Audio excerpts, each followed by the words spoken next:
मुख्यमंत्री देवेंद्र फडणवीस यांनी लैंगिक अत्याचाराच्या प्रकरणांबाबत सरकारची भूमिका स्पष्ट केली। लैंगिक गुन्ह्यांमध्ये 60 दिवसांच्या आत दोषारोपपत्र दाखल करण्याचे काम केले जात आहे असे त्यांनी सांगितले। पीडितांना लवकर न्याय मिळावा आणि गुन्हेगारांवर तातडीने कारवाई व्हावी यासाठी तपास प्रक्रियेला गती देण्यात आल्याचे त्यांनी नमूद केले। कायदा आणि सुव्यवस्था अधिक प्रभावी करण्यासाठी सरकार कटिबद्ध असल्याचेही त्यांनी स्पष्ट केले। त्यांच्या या वक्तव्यानंतर महिला सुरक्षेच्या मुद्द्यावर पुन्हा चर्चा सुरू झाली असून न्याय प्रक्रिया अधिक वेगवान करण्यावर भर दिला जात आहे। लैंगिक गुन्ह्यामध्ये मात्र दोषारोपपत्र 90% गुन्ह्यांमध्ये आपण 60 दिवसाच्या आत त्या ठिकाणी दोषारोपपत्र दाखल करतो।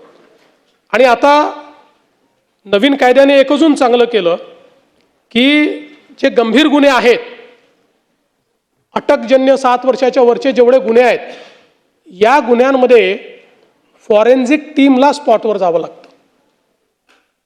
फॉरेन्सिक व्हॅन घेऊन आणि फॉरेन्सिक एव्हिडन्स तिथनं जमा करावा लागतो।